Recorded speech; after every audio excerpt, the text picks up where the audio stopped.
The morning was quiet and beautiful. The sun rose over Seoul, painting the sky in soft orange and pink colors.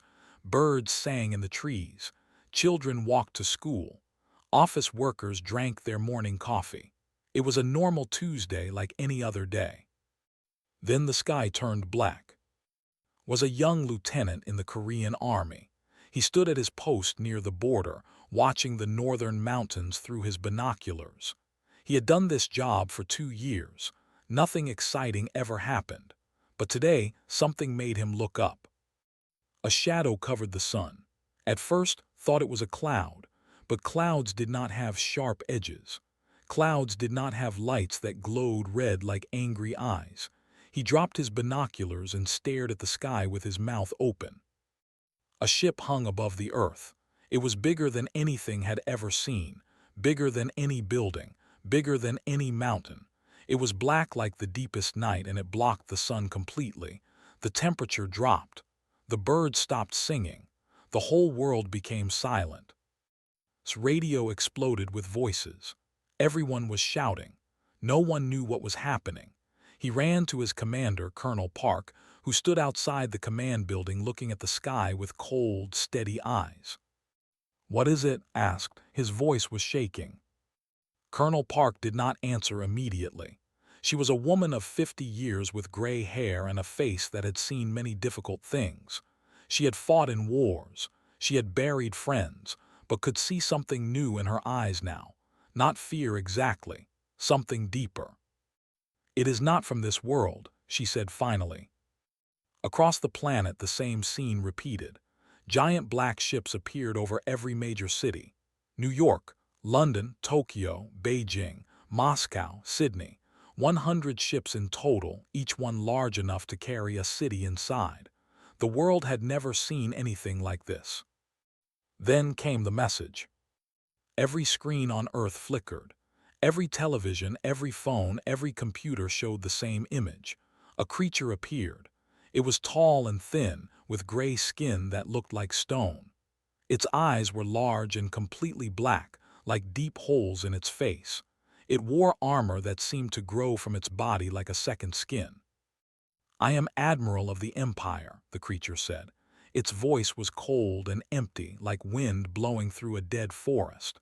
"Your planet has been chosen for harvest. You have 72 hours to surrender all governments and military forces. If you obey, some of you will be allowed to live. If you resist, your species will be erased from existence." The message ended. The screens went dark. For a long moment, the world was frozen. Then everything exploded into chaos. Governments held emergency meetings. Generals called their armies. Scientists tried to understand the alien technology. Religious leaders prayed. Ordinary people hugged their families and cried. Some ran into the streets screaming. Some hid in their basements. Some simply sat and stared at the walls, unable to accept what was happening. In Seoul helped Colonel Park organize their soldiers. Communications were failing. Orders were confused. Nobody knew what to do. But Colonel Park moved with purpose, giving commands, keeping her people calm. "What are our orders?" asked her. "We wait," she said. "The leaders are deciding." The waiting was terrible. Called his mother and told her he loved her. He called his younger sister and promised he would protect her. He did not know if these promises were lies. While the world panicked, something strange began to happen. Old enemies started talking. Countries that had hated each other for centuries suddenly found they had something in common. They all had families. They all had homes. They all had a planet they loved. Was the Secretary General of the United Nations. She was a small woman with short hair and glasses. She looked like a librarian, not a leader. But when she spoke, her voice carried the weight of 8 billion human souls. She called an emergency meeting. Every nation sent their leaders. They argued and shouted. Some wanted to surrender. Some wanted to fight. Some blamed each other for things that happened long ago. Let them argue for 1 hour. Then she stood up and raised her hand. Slowly, the room became quiet. "Listen to me," she said. "I have read reports from our scientists. They have studied messages from other worlds that the conquered. Do you know what happened to those species? They were farmed, like animals. They took their bodies and used them for fuel, for food, for experiments. Surrender does not mean survival. Surrender means a slow death that lasts for generations. The room was completely silent. We can fight and die quickly, continued. Or we can surrender and die slowly over centuries while our children and suffer in ways we cannot imagine. Those are our choices. A Russian general stood up. We cannot win against that technology. They will destroy us. Looked at him. Her eyes were hard like steel. Maybe, but I would rather die on my feet than live on my knees, and I believe humanity feels the same. She turned to face all the leaders. Her voice rose until it filled the entire room. We do not kneel. One by one, the leaders stood. They nodded. They agreed. For the first time in human history, every nation on Earth joined together, not as enemies, not as competitors, but as one species, one family facing the darkness together. In his small post near the border, Lieutenant received new orders. He read them twice to make sure he understood. Prepare for war, the message said. We fight. Looked up at the black ship that still covered the sky. His hands were shaking. His heart was pounding. But somewhere deep inside, he felt something strange and powerful. Pride. They had conquered 17 star systems. They had never lost a war. They had never met a species that chose to fight when fighting meant certain death. They had never met humans. And they had no idea what was coming. The 72 hours ended at midnight. They did not wait another second. Their landing ships fell from the sky like black rain. Thousands of them dropped onto every continent, crashing into fields and forests and city streets. The doors opened, and the soldiers poured out. The warriors were terrifying.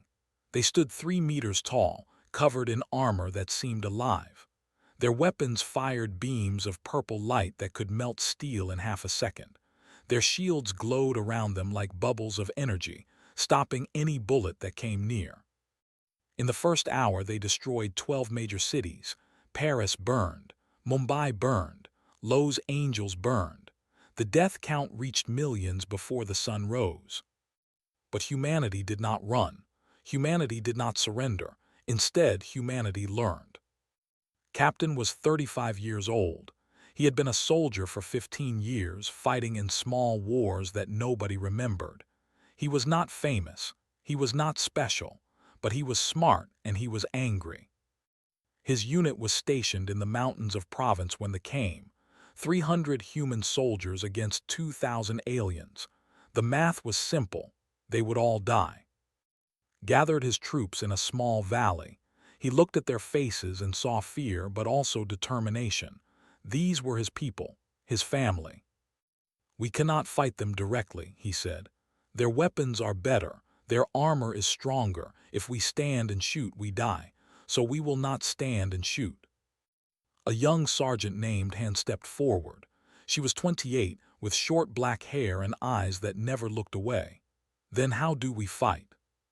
Pointed at the mountains around them. This is our home. We know every rock, every tree, every stream. They know nothing. We will use the land itself as our weapon.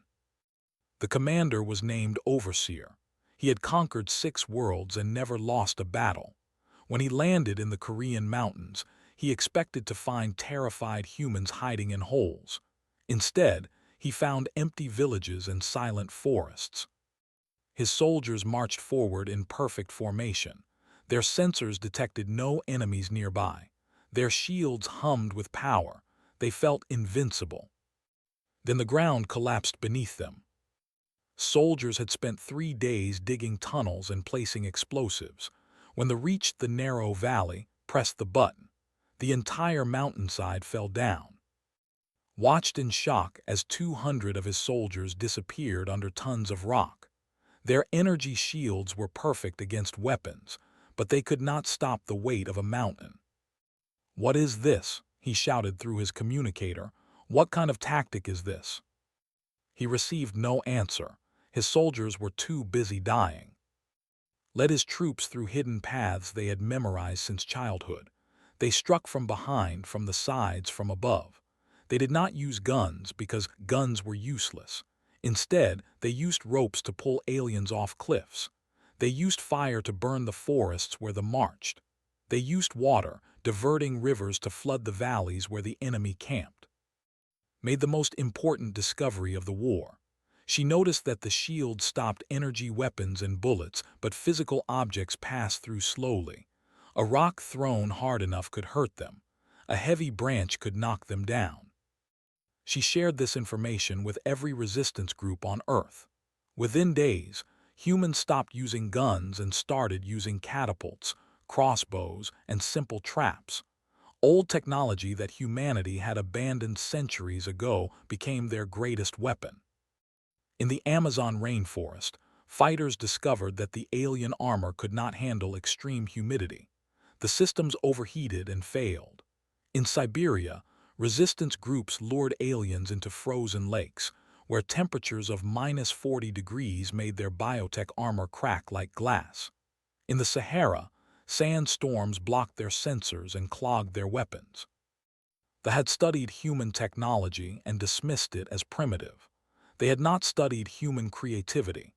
They had not understood that humans had been killing each other for thousands of years and had become very, very good at it. 3 weeks into the invasion, Overseer sent a report to Admiral on the main ship. His forces had taken the mountains of Korea, but at a terrible cost. For every human they killed, they lost 10 soldiers to traps, ambushes, and the land itself. These creatures are insane, wrote. They do not fight like any species we have encountered. They do not care about survival. They only care about hurting us. Admiral read the report with growing concern. Similar messages came from every continent. The humans were losing the war, but they were making the pay for every meter of ground in blood. In the mountains, Captain sat with his remaining soldiers around a small fire. They had lost half their numbers. They were tired, hungry, and cold, but they were still alive and the enemy was afraid. Sat beside him, sharpening a knife. They will send more soldiers tomorrow. Yes, agreed. We will probably die. Yes. Looked at him. For the first time since the invasion began, she smiled. Good.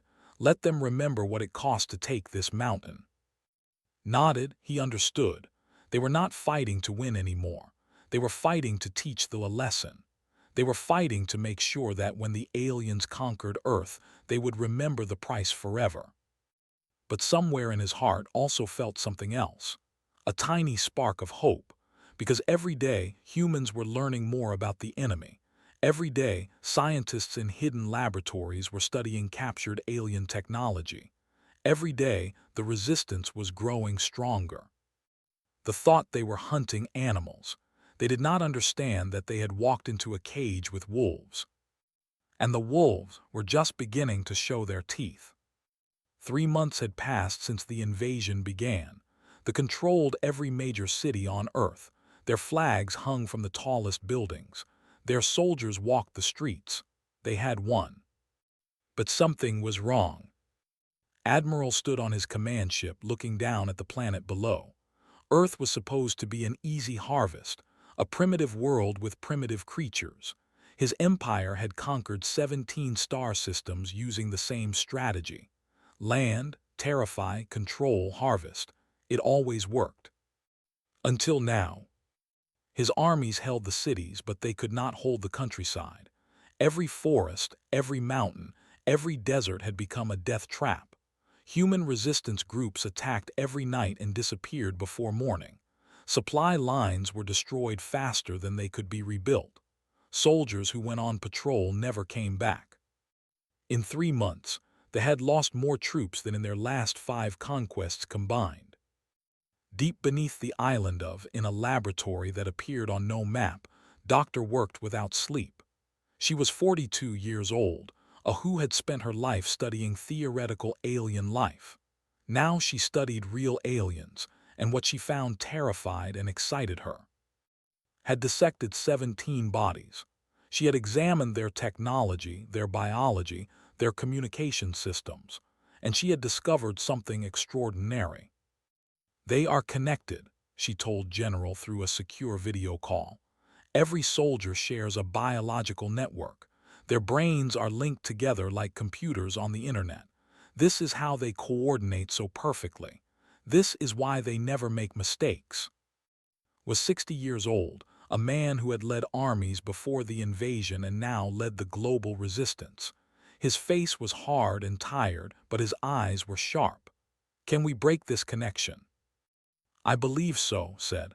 "The network operates on a specific biological frequency. If we can generate an electromagnetic pulse tuned to that frequency, we can disrupt their communication completely. They would become isolated, confused, easy to kill." Leaned forward. For the first time in weeks, he felt something like hope. "How long do you need?" 3 months, maybe 4. "You have 2. While worked on her weapon, the resistance continued fighting. General had accomplished something that no one thought possible. He had united every resistance group on Earth under one command. Russian fighters worked with American soldiers. Chinese engineers shared their designs with European scientists. African guerrillas taught their tactics to South American rebels. Old hatreds were forgotten. Old wars became meaningless. There was only one enemy now, and that enemy had made humanity remember what they had forgotten. They were all one family. In a hidden base in the Swiss Alps, Private Moon sat in front of a computer screen. She was 19 years old, small and quiet, with thick glasses and hair that was always messy. Before the invasion, she had been a university student studying computer science. Now, she was the most important communications specialist in the resistance. Had spent 2 months trying to crack the communication codes. She had failed hundreds of times. The alien language was unlike anything humans had ever seen. It was not written in words or sounds. It was written in biological signals, patterns of electricity that the alien brains could read directly. But was stubborn. She worked 18 hours every day. She filled notebook after notebook with calculations. She wrote programs that tried to translate the signals. And finally, in the middle of a quiet night, she succeeded. "I got it," she whispered. Her hands were shaking. "I got it." The first message she decoded was a supply request. The second was a report on troop movements. But the third message made her heart stop. It was a communication between Admiral and The Admiral was requesting reinforcements. The response was simple: none available. All forces are committed to other campaigns. Complete the harvest with current resources. Read the message 3 times to make sure she understood. Then she ran to find her commander. The news spread through the resistance like fire. They were alone. No reinforcements were coming. Their empire was stretched across 17 star systems, and they could not spare a single ship for Earth. The massive invasion force that seemed infinite was actually everything they had. General called a meeting of all resistance leaders. Their faces appeared on screens from every continent. Some were young, some were old.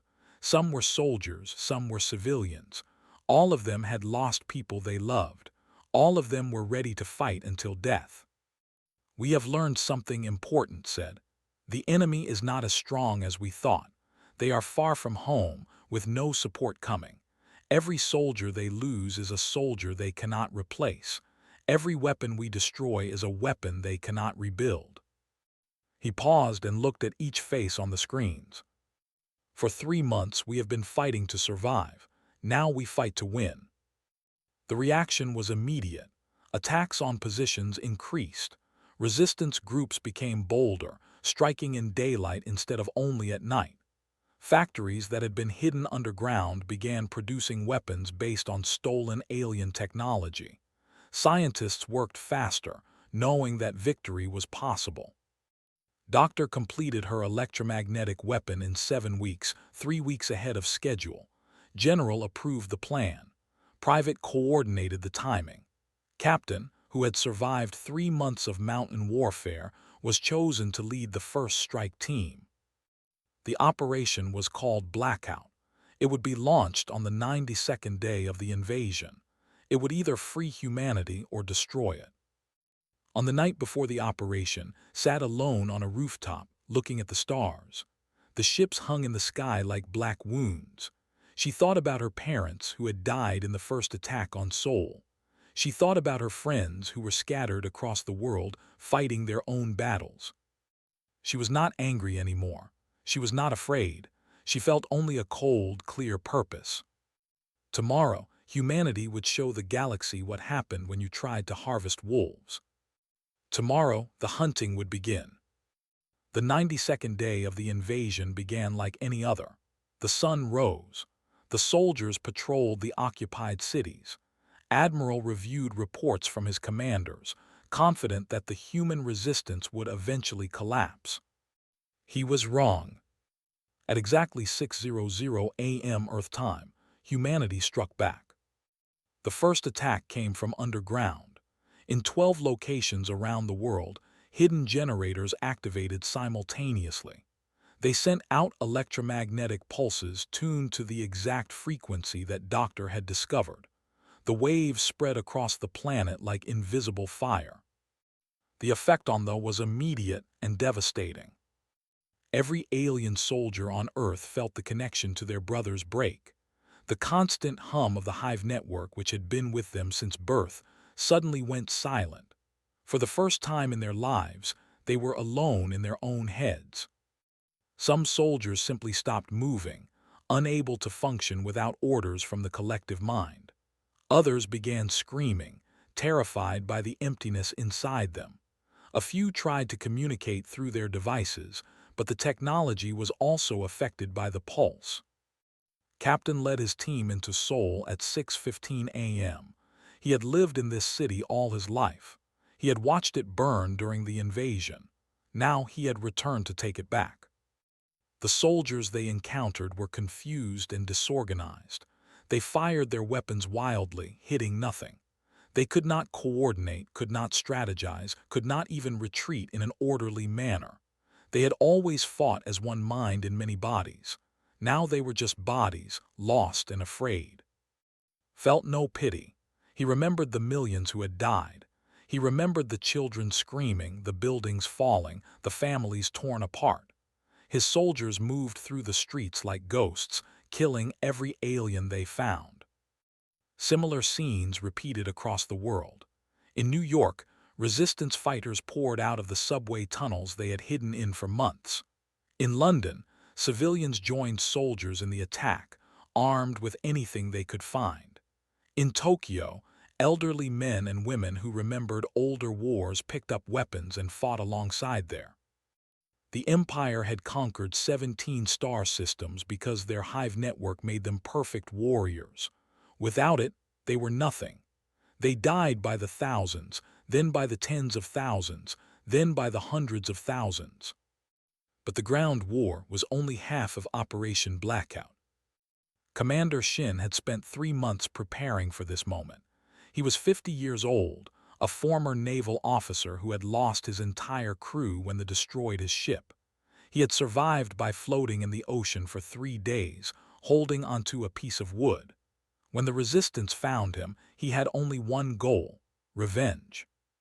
His mission was to capture the orbital ships. Doctor's team had reverse-engineered enough technology to build small spacecraft that could reach orbit. They were ugly and dangerous, built from crashed alien ships and human engineering. But they flew. Led a fleet of 20 human vessels toward the mothership. His crew was made of volunteers who knew they would probably die. Nobody complained. Nobody hesitated. The orbital battle was chaos. Ships tried to respond to the attack, but without the hive network, their coordination was poor. Human pilots flew between them, targeting weak points that decoded communications had revealed. Lieutenant was 26 years old. She had been an engineer before the invasion, designing bridges and buildings. Now she designed explosions. She piloted a small ship loaded with captured warheads, heading directly for the flagship's engine core. Her radio crackled with Commander's voice. "You are too close. You will not survive the blast." "I know," she replied. Her voice was calm. "Tell my mother I love her. Tell her I was not afraid." She flew her ship into the heart of the flagship and detonated the warheads. The explosion was visible from Earth. A new sun appeared in the night sky for a moment, brighter than anything humans had ever created. The flagship, the symbol of their conquest, broke into 1,000,000 pieces. Admiral was on that ship. He died without understanding what had happened, without knowing how a primitive species had destroyed his invincible fleet. With the command ship gone, the remaining vessels fell into complete chaos. Some tried to flee, some tried to fight. None of them succeeded. Human ships hunted them down one by one. On the ground, the hunting continued. They had no leaders, no communication, no hope. They hid in buildings and bunkers, waiting for reinforcements that would never come. Human soldiers found them and killed them. The killing lasted for 3 days. Some humans wanted to take prisoners. General refused. "They came here to harvest us like animals," he said. "They planned to use our bodies as resources for their empire. They killed millions of innocent people. We will show them the same mercy they planned to show us." There were no prisoners. On the third day, stood in the ruins of Seoul, looking at the sky. For the first time in 3 months, he could see stars. The black ships were gone, destroyed, or fled. The nightmare was ending. Sergeant Han walked up beside him. She was covered in dust and blood, but her eyes were bright. "We won," she said. It was not a question. Nodded slowly. He thought about all the friends he had buried. He thought about the cities that lay in ruins. He thought about the price humanity had paid. "Yes," he said, "we won." But even as he spoke, he knew this was not the end. It was just the beginning. The Empire still existed out there among the stars. Other species were still being harvested, still suffering the fate that humanity had escaped. The war was not over. It had just changed location. And humanity was no longer prey. The last ship tried to escape on the 93rd day. It was a small transport vessel, carrying 50 survivors who hoped to reach the edge of the solar system and send a message home. They wanted to warn their empire about what had happened.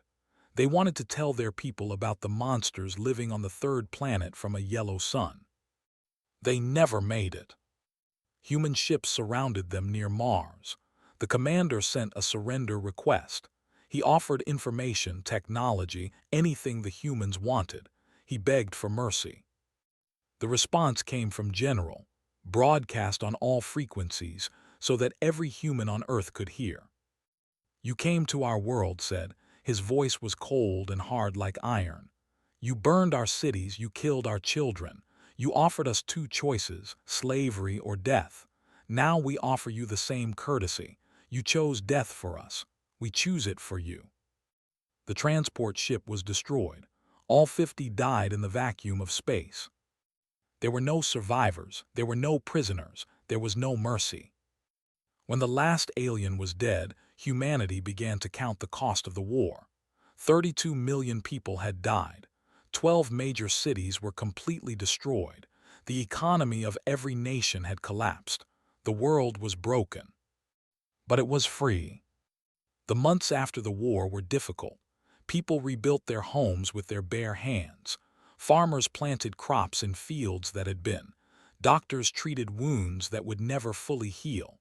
Families buried their dead and tried to remember how to live. The heroes of the war became legends. Captain was promoted to admiral, placed in charge of Earth's new space defense force. Doctor led the effort to understand and adapt technology. General became the first leader of the United Earth Council, a government that represented all nations equally. Lieutenant's name was carved on monuments in every country. Her sacrifice had destroyed the enemy flagship and ended the war. Schools were named after her.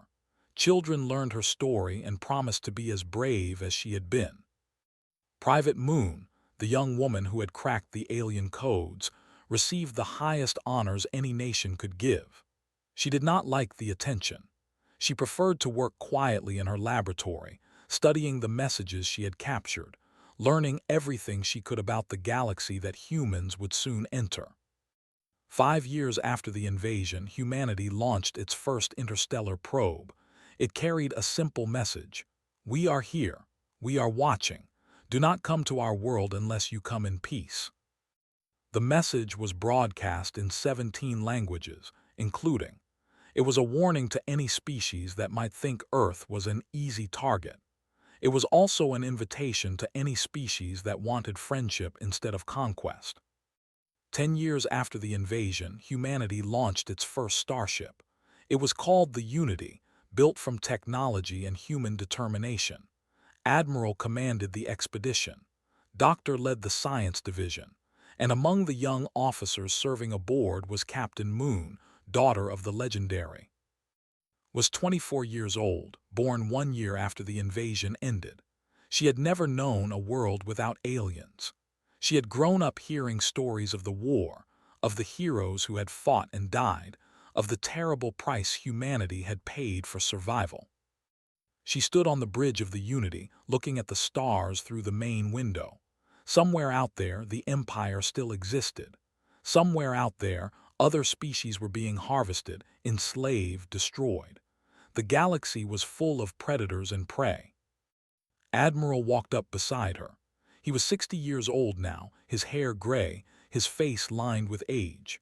But his eyes were still sharp, still burning with the same fire that had kept him alive in the mountains of Korea. "Are you ready?" he asked. Nodded. "My mother died fighting these creatures before I was born. My father raised me on stories of the war. I have been ready my whole life."